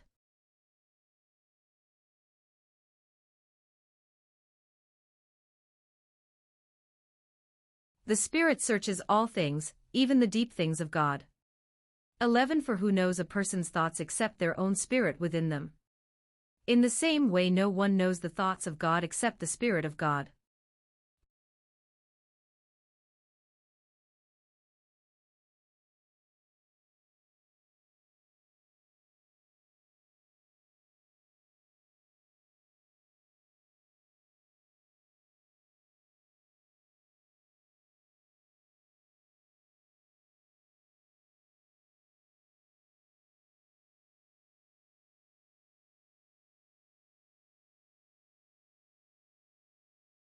(11) For who knows a person's thoughts except their own spirit within them? Think a word. Don't say it, just think it. Did you hear it? That's you. In the same way, no one knows the thoughts of God except the Spirit of God. 12 What we have received is not the spirit of the world, but the Spirit who is from God, so that we may understand what God has freely given us. 13 This is what we speak, not in words taught us by human wisdom, but in words taught by the Spirit, explaining spiritual realities with Spirit-taught words. See 14 The person without the Spirit does not accept the things that come from the Spirit of God but considers them foolishness, and cannot understand them because they are discerned only through the Spirit. 15 The person with the Spirit makes judgments about all things, but such a person is not subject to merely human judgments. 16:4 Who has known the mind of the Lord so as to instruct him? D. 1 Corinthians 6. Sexual immorality.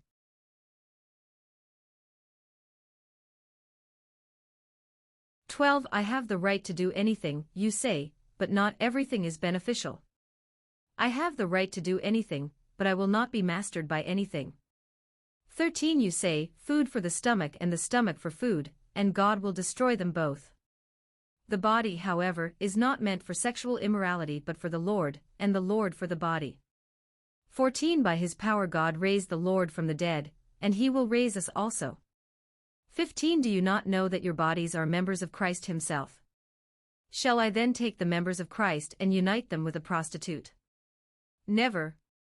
16 Do you not know that he who unites himself with a prostitute is one with her in body? For it is said, the two will become one flesh. B. 17 But whoever is united with the Lord is one with him in spirit. C. 18 Flee from sexual immorality. All other sins a person commits are outside the body, but whoever sins sexually, sins against their own body.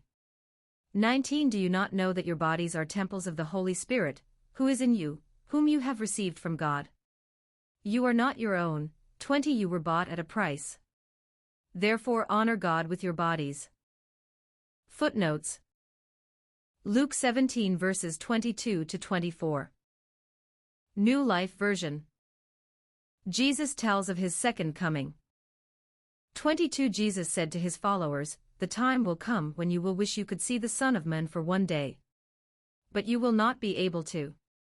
23 They will say to you, he is here, or he is there, but do not follow them. 24 When the Son of Man comes, he will be as lightning that shines from one part of the sky to the other. Look into Milcom, the god of the children of Ammon, and at 2 Kings 23 verse 13, as Milcom, the abomination of the children of Ammon. The name occurs several additional times in the Septuagint, 2 Samuel 12 verses 30, and 1 Chronicles 20:2, Amos 1 verse 15, Jeremiah 40 equals 31.3, Zephaniah 1 verse 5, and 1 Kings 11 verse 7. 4 The Masoretic text reads Macham, meaning, their king, in most of these instances. 5 It is likely that the Hebrew text originally read Milcom in at least some of these instances. 6. Match and compare this with Asian creation. This is the first exact depiction that matches their story I found. Melusines secret discovered, from Le Roman de Melusine by Jean Darras, circa 1450 to 1500. Bibliothèque nationale de France. Melusine, French, Melusine or Melusina, is a figure of European folklore, a female spirit of fresh water in a holy well or river. She is usually depicted as a woman who is a serpent or fish from the waist down, much like a lamia or a mermaid. She is also sometimes illustrated with wings, two tails, or both. Her legends are especially connected with the northern and western areas of France, Luxembourg, and the Low Countries. The Limburg-Luxembourg dynasty, which ruled the Holy Roman Empire from 1308 to 1437, as well as Bohemia and Hungary. The House of Anjou and their descendants the House of Plantagenet, kings of England, and the French House of Lusignan, kings of Cyprus from 1205 to 1472, and for shorter periods over Cilician Armenia and Jerusalem, are said in folk tales and medieval literature to be descended from Melusine. The story combines several major legendary themes, such as the Nereids, Naiad, water nymph or mermaid, the earth being, terroir, the genius loci or guardian spirit of a location, the succubus who comes from the diabolical world to unite carnally with a man, or the banshee or harbinger of death. Etymology. Edit. The French Dictionnaire de la langue française suggests the Latin melis, meaning melodious, pleasant. Another theory is that Melusine was inspired by a Poitevin legend of Mère Lezine, leader of a band of fairies who built Roman edifices throughout the countryside. 2. Melusine's name varies depending on the areas, such as Merlus in Vosges or Merluisaine in Champagne. And also Dracaena. Dracaena is literally the feminine form of Draken, ancient Greek for dragon or serpent. The Dracaena was a sacred female spirit dragon generally slain only by gods or demigods. Zeus slew Delphine and Camp, Apollo slew Python, and Argus Panoptes slew Echidna. The Ismenian dragon. Edit. Main article, Cadmus. The Ismenian serpent of the spring of Ismene at Thebes, Greece, was slain by the hero Cadmus. 9. This article is about the Greek mythological figure. For the play by Euripides, see Medea, play. For other uses, see Medea, disambiguation. Princess. Genealogy. Aeetes and Idaea. Abs. Children. Very according. In Greek mythology, Medea, ancient Greek, mu delta epsilon iota alpha, Romanized, Medea, lit. Planner, schemer 1, is the daughter of King Aeetes of Colchis. In the myth of Jason and the Argonauts, she aids Jason in his search for the Golden Fleece. Medea later marries him, but eventually kills their children and his other bride according to some versions of her story. Medea is known in most stories as a sorceress, and is often depicted as a priestess of the goddess Hecate. She first appears in Hesiod's Theogony around 700 BCE, too, but is best known from Euripides' tragedy Medea and Apollonius of Rhodes' epic Argonautica. Medea flying on her chariot, detail, crater, c. 480 BC Cleveland Museum. Medea preparing to kill her child on an altar, while Helios, hauled by 2 snakes and bearing 2 flaming torches, witnesses the scene. Ephesians 6.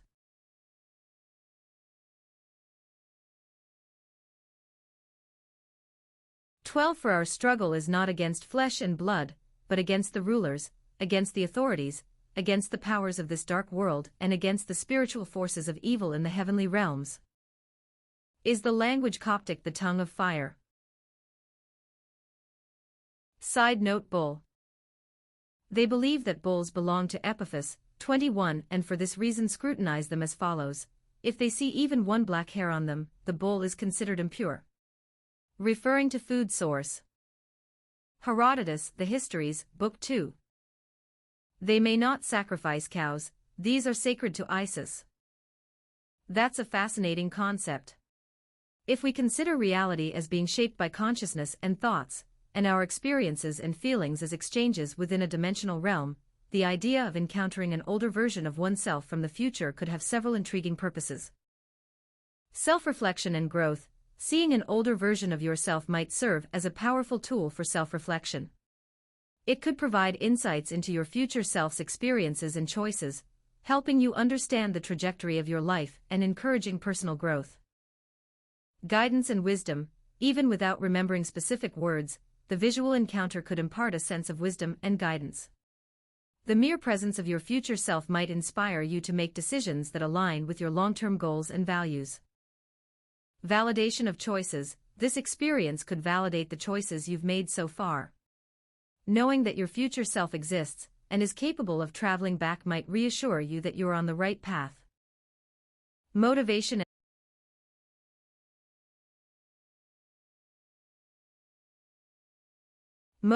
and hope. Witnessing your future self could instill a sense of hope and motivation. It might remind you that despite challenges, you have the potential to overcome obstacles and achieve your aspirations. Exploration of time and reality. This scenario could also be an exploration of the nature of time and reality. It might challenge your understanding of linear time and encourage you to think about the interconnectedness of past, present, and future. Get wisdom at any cost.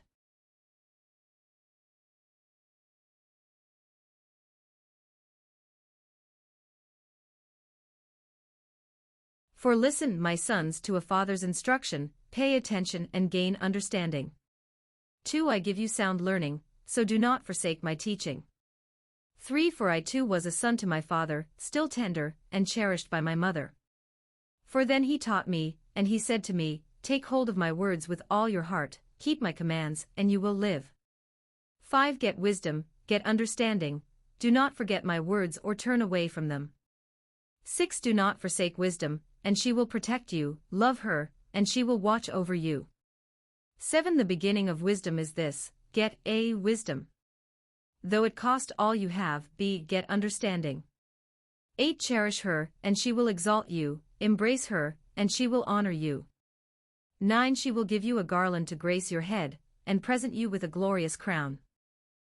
10. Listen, my son, accept what I say, and the years of your life will be many. 11. I instruct you in the way of wisdom, and lead you along straight paths. 12. When you walk, your steps will not be hampered, when you run, you will not stumble. 13. Hold on to instruction, do not let it go, guard it well, for it is your life. 14. Do not set foot on the path of the wicked or walk in the way of evildoers. 15. Avoid it, do not travel on it, turn from it and go on your way. 16. For they cannot rest until they do evil, they are robbed of sleep till they make someone stumble. 17. They eat the bread of wickedness.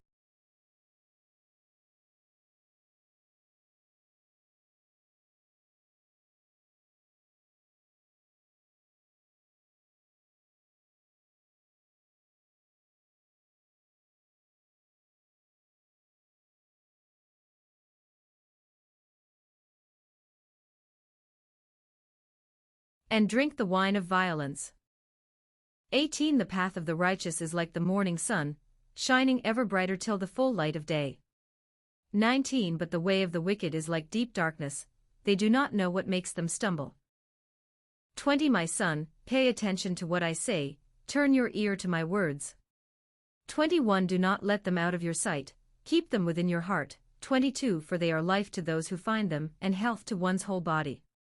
23. Above all else, guard your heart, for everything you do flows from it. 24. Keep your mouth free of perversity, keep corrupt talk far from your lips. 25. Let your eyes look straight ahead, fix your gaze directly before you. 26. Give careful thought to the paths for your feet, and be steadfast in all your ways. 27. Do not turn to the right or the left, keep your foot from evil. Proverbs. The 48 ways or 48 gates of understanding refers to a list of 48 skills or qualities found in the Mishnah, specifically Pirkei Avot, chapter 6, Mishnah 6, that are considered essential for acquiring and understanding the Torah. Wisdom of Solomon 9:10. New Revised Standard Version Updated Edition. 10. Send her forth from the holy heavens, and from the throne of your glory send her, that she may labor at my side, and that I may learn what is pleasing to you. Wisdom of Solomon 8. New Revised Standard Version Updated Edition. 8. She reaches mightily from one end of the earth to the other, and she orders all things well. Love for wisdom.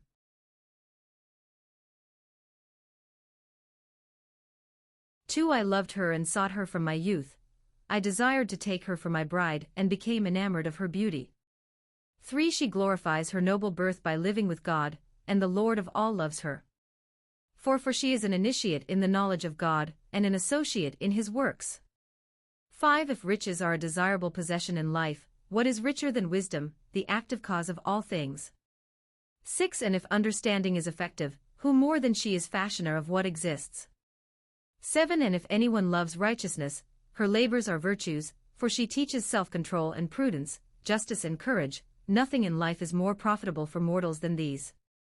8. And if anyone longs for wide experience, she knows the things of old and infers the things to come. She understands turns of speech, and the solutions of riddles. She has foreknowledge of signs and wonders and of the outcome of seasons and times.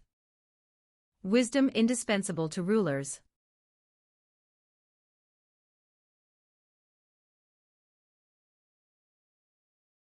9. Therefore I determined to take her to live with me, knowing that she would give me good counsel and encouragement in cares and grief. 10. Because of her I shall have glory among the multitudes and honor in the presence of the elders, though I am young. 11. I shall be found keen in judgment, and in the sight of rulers I shall be admired. 12. When I am silent they will wait for me, and when I speak they will give heed. If I speak at greater length, they will put their hands on their mouths. 13. Because of her I shall have immortality, and leave an everlasting remembrance to those who come after me. 14. I shall govern peoples, and nations will be subject to me. 15. Dread monarchs will be afraid of me when they hear of me. Among the people I shall show myself capable and courageous in war. 16. When I enter my house, I shall find rest with her, for companionship with her has no bitterness, and life with her has no pain but gladness and joy. 17. When I considered these things inwardly and pondered in my heart that in kinship with wisdom there is immortality. 18. And in friendship with her, pure delight, and in the labors of her hands, unfailing wealth, and in the experience of her company, understanding, and renown in sharing her words, I went about seeking how to get her for myself. 19. As a child I was naturally gifted, and a good soul fell to my lot. 20. Or rather, being good, I entered an undefiled body. 21. But I perceived that I would not possess wisdom unless God gave her to me, and it was a mark of insight to know whose gift she was.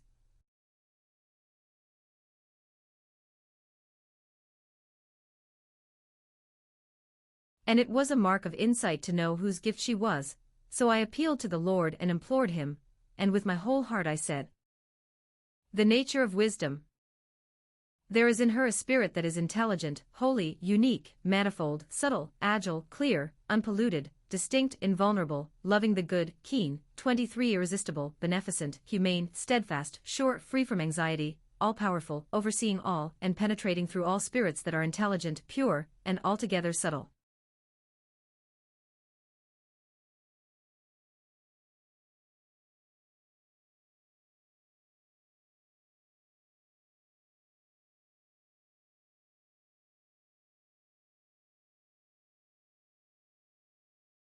Matthew 23:29, 24. Luke 11:46-30, 49. 6:5-48 special. Matthew 13 verses 45 to 46. New King James Version. The parable of the pearl of great price. 45. Again, the kingdom of heaven is like a merchant seeking beautiful pearls. 46. Who, when he had found one pearl of great price, went and sold all that he had and bought it.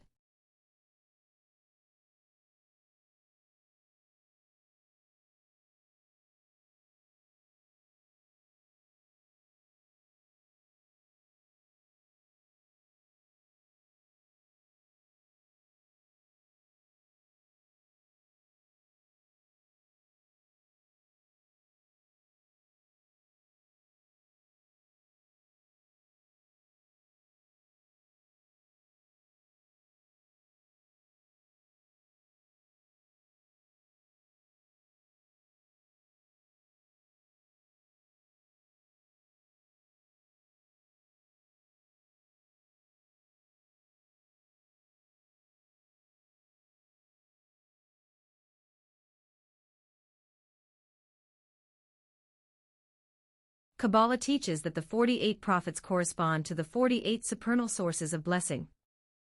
From the teachings of Rabbi Yehuda Aryeh Leib Alter. Chapter 6, Mishnah 6, The 48 Ways Introduction.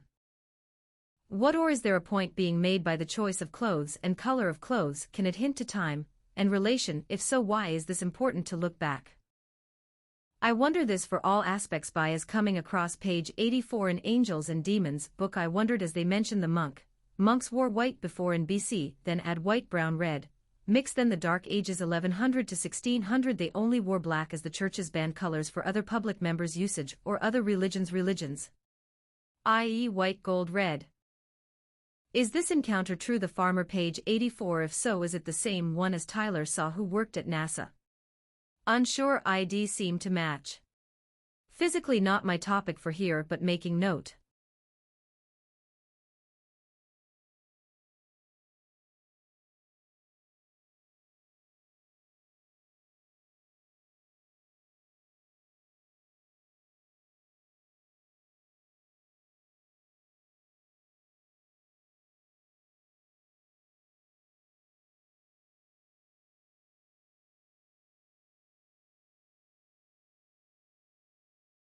Thomas Cromwell, he was a key advisor to King Henry VIII of England during the 16th century. Thomas played a significant role in the English Reformation and the dissolution of monasteries.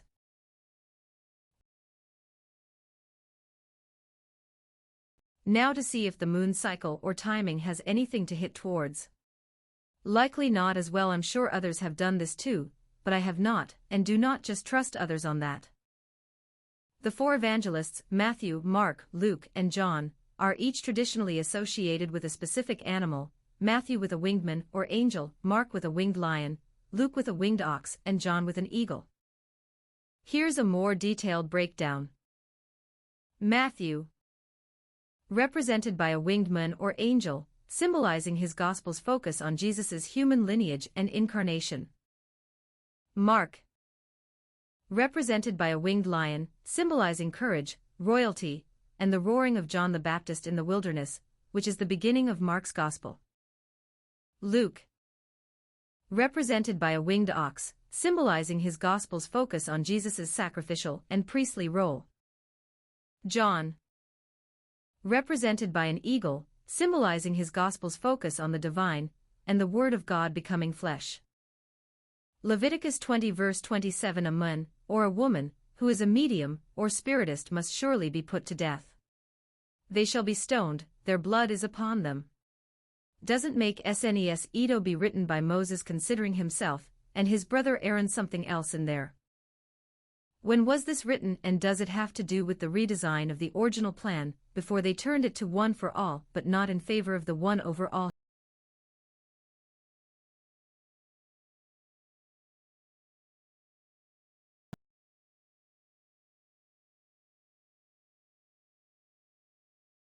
Plan before they turned it to one for all but not in favor of the one over all her. If so, why is it only a power move?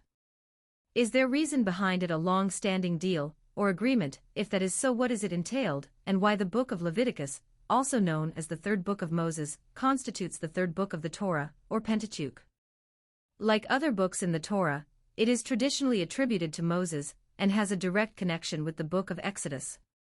Arguments supporting the Mosaic authorship of other books of the Torah also apply to Leviticus, specifically the testimony of other parts of Scripture that attribute the Pentateuch to Moses, for example, Matthew 8 verse 4, Luke 2 verse 22, and Romans 10 verse 5. The name Leviticus is derived from the Greek Septuagint and translates to pertaining to the Levites. It is a fitting name for the book, which features a comprehensive compilation of laws and priestly duties designed to guide the Israelites in proper conduct and worship. The Levites were the tribe of Israel that had responsibility over aspects of tabernacle worship, and the regulations set forth in Leviticus were of prime importance in their duties.